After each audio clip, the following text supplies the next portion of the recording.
Resumindo, os pronomes podem exercer diversas funções. Já vimos que pode ser sujeito, podem ser complementos, podem ser adjuntos. Claro que a sintaxe é mais à frente, mas nós já sabemos, por exemplo, que na primeira frase, o lhe completa o sentido de obedecer. Quem obedece, obedece a alguém. E o lhe é objeto indireto. Nós já vimos que o lhe especifica o verbo fugir. Ora, quem obedece, obedece a alguém, mas quem foge, foge, ponto. Esse lhe está aí acrescentando significação. Veja que tanto na primeira quanto na segunda frase, eles se ligam ao verbo. Então, eles são qualquer coisa verbal. Na primeira, ele vai ser chamado de complemento verbal, porque ele completa o sentido e ele é exigido pelo verbo. Na segunda, ele vai ser chamado de adjunto adverbial, porque ele está ali junto do verbo só para especificar, embora o verbo não exija essa estrutura. Na terceira frase, a gente sabe que o lhe está ligado ao grato e que o lhe está ligado ao pranto. Acontece que na terceira frase, ele está ligado ao nome, qualquer coisa nominal. Só que ele é exigido pelo nome. Na quarta frase, ele está ligado ao nome, ele é qualquer coisa nominal, mas ele não é exigido pelo termo pranto. Isso é uma discussão mais à frente. Não tenho nenhuma pretensão de que vocês saibam isso hoje, mas eu tenho a pretensão de que vocês percebam que tanto na terceira frase quanto na quarta frase, o lhe não se liga ao verbo, mas ao nome. Então, eles são qualquer coisa nominal. Eu estou dizendo para vocês que na terceira frase, trata-se de um complemento nominal, um termo exigido, obrigatoriamente usado pelo termo grato. Ele é exigido por grato. Na quarta frase, esse lhe está aí apenas para acrescentar a significação, especificar, particularizar, caracterizar o pranto. Portanto, adjunto adnominal. Já tiveram uma noção. Complemento é aquele termo necessário.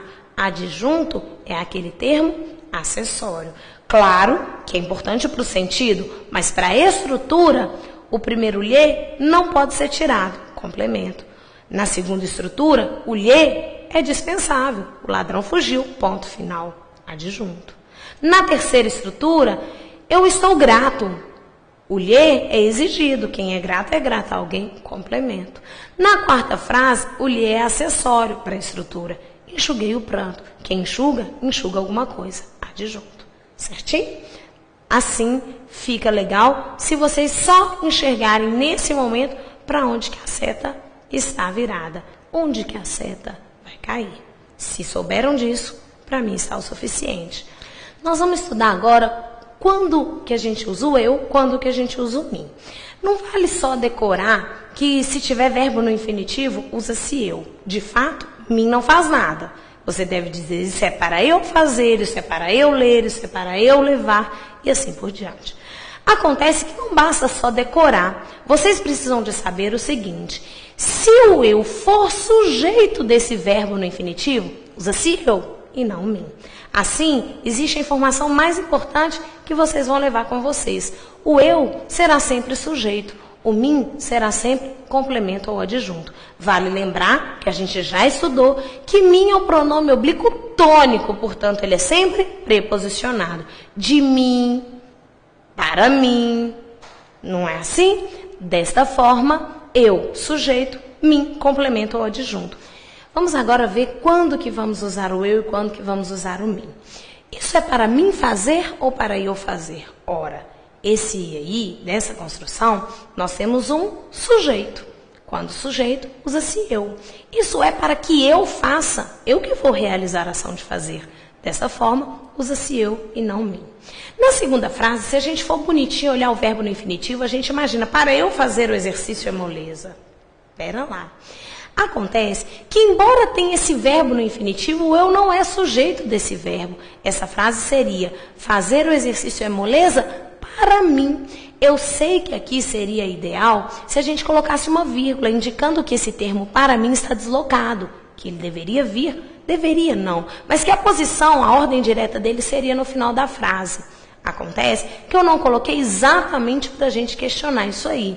Embora tenha o verbo no infinitivo, eu não vou usar o eu, porque ele não é sujeito desse verbo. Aqui eu estou dizendo, para mim, na minha opinião, no meu ponto de vista, fazer o exercício é moleza. Sempre que der isso, na minha opinião, para mim, no meu ponto de vista, usa-se mim e não o eu. Vale lembrar que esse para mim está deslocado e que a frase na ordem direta seria fazer o exercício é moleza para mim. Final de frase, usa-se mim e não eu.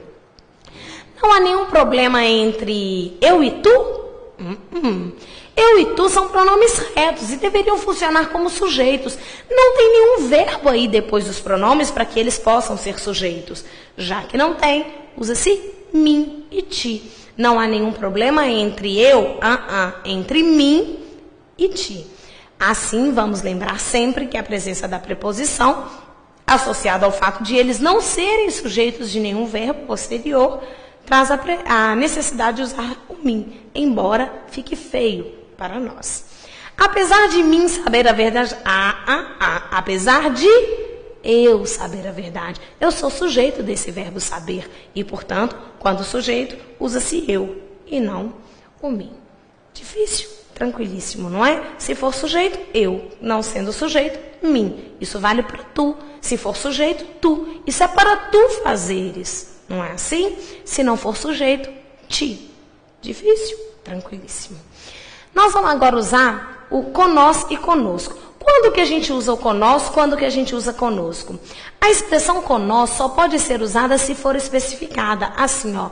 Ele saiu com nós dois, com nós outros, com nós todos, com nós mesmos, com nós próprios e assim por diante.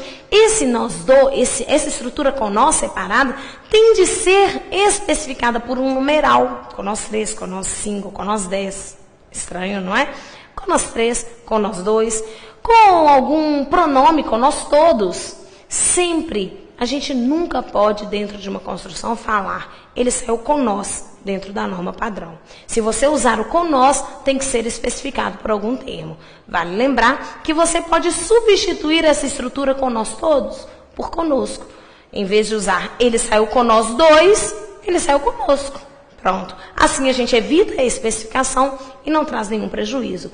Não é para decorar que no final de frase usa conosco, porque ainda que ele esteja invertido, conosco ele saiu. Eu devo usar conosco. Ainda que ele esteja no início da frase, eu vou usar conosco. O que você deve lembrar na hora da prova é, se for especificado, com nós dois, com nós mesmos, com nós próprios, com nós outros. Se não for especificado, conosco, ainda que estejam em posições diferentes. Especificado, com nós dois, com nós mesmos, com nós próprios. Não especificado, conosco. Deu para perceber? A mesma coisa seria com vós e convosco. Ele saiu convosco, ele saiu com vós outros. Seriam especificado com vós, não especificado convosco. Tranquilíssimo também. Vou entrar agora numa parte muito importante da gramática, que é o pronome reflexivo e pronome recíproco. Quando eu falo em reflexividade e reciprocidade, eu tenho um critério gramatical para avaliar. Mas além do critério gramatical, e o mais importante que eu quero que vocês levem para vocês, seria o critério semântico. Às vezes um mesmo se pode ser reflexivo ou pode ser recíproco. O que vai determinar será uma análise eficiente do texto e da situação de uso. Quando eu falo ele se olhou no espelho, o verbo é olhar. Se eu fosse dividir essa frase em dois grupos, eu dividiria ele e se olhou no espelho. Ele seria o sujeito, se olhou no espelho o predicado. Alguém vai me perguntar, professora, por que você não dividiu logo antes do verbo? Ora, porque o se está ligado ao verbo. Vale lembrar que o se é um pronome oblíquo, portanto, complemento, está ligado ao verbo. Se eu dissesse para vocês, ele se olhou no espelho. Ora, o verbo olhar, ele tem acepção ampla. Quem olha, olha alguma coisa, ou olha alguém. Esse verbo precisa de complemento. Se eu disser para vocês que ele olhou-se, significa que ele olhou a si próprio, que olhou, dentro da norma coloquial, ele mesmo. Ele olhou e foi olhado. Esse se aí, ele vai ser chamado de pronome reflexivo. O que significa ser pronome reflexivo? Ora, O ele é um pronome de terceira pessoa. O se é um pronome de terceira pessoa. Ambos os pronomes se referem à mesma pessoa do discurso, terceira.